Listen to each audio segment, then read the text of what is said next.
Hello, Nicholas Deans here again, and I will be speaking to you all about why the Green New Deal should be passed and put into effect.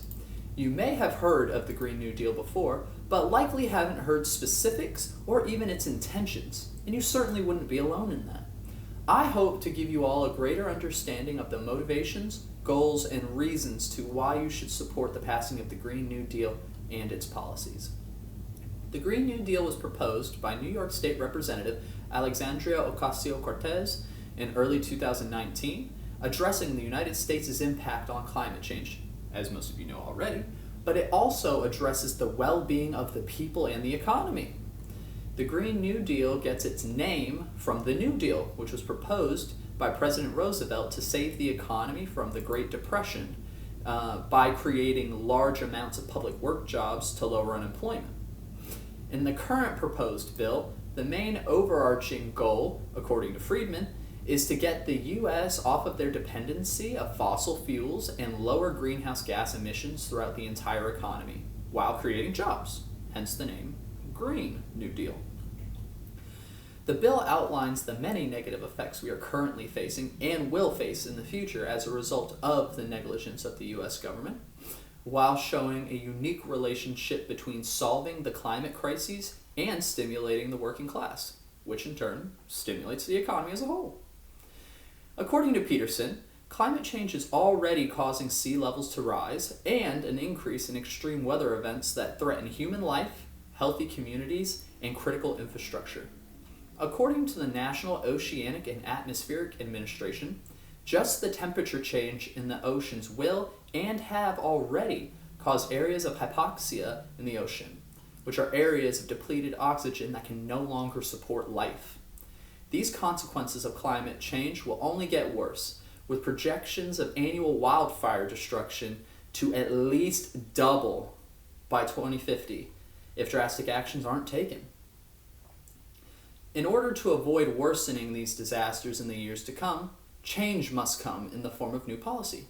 The Green New Deal aims to have the government support the move to net zero emission business practices, and in doing so, creating new industry and well-paying jobs for the American people.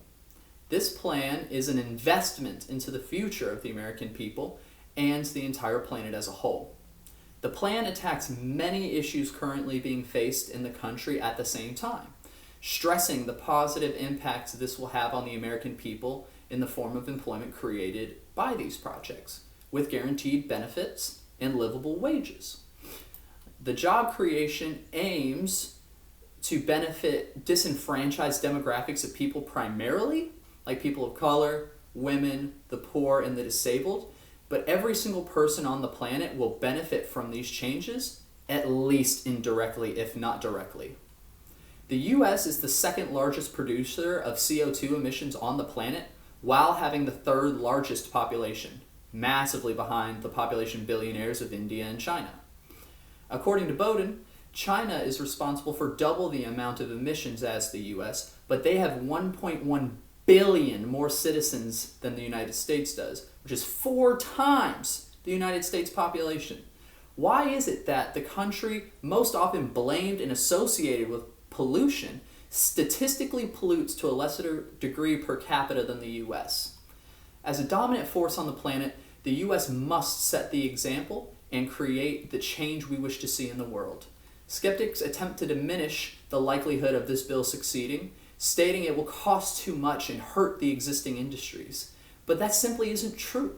The plan directly aims to change the way the U.S. operates and consider the effects they have on the people and the environment. AOC said it best herself, stating the Green New Deal will cost $0 if passed, as it is a resolution of values to be upheld. There is no dollar amount assigned to this, in part because there is no price tag on it. The purpose is to ignite positive change in how the U.S. operates. Businesses do not need to suffer or be replaced. They are just going to be expected to be considerate of the planet and their employees' well-being while they're operating. Even if you aren't passionate about helping the environment, these policies aim to help the American people, and that should never be questioned. Change certainly isn't always easy, but but it is ever present in life nonetheless. We must adapt to the times and face the fact that we as a species caused the greatest amount of damage to this planet that it has ever seen. And we must make changes if we hope to live on this for generations to come. Animals adapt all the time. Why shouldn't the smartest animal on the planet be able to do so as well? Thank you for your time. I hope you enjoyed it or at least learned something. Thank you. Goodbye.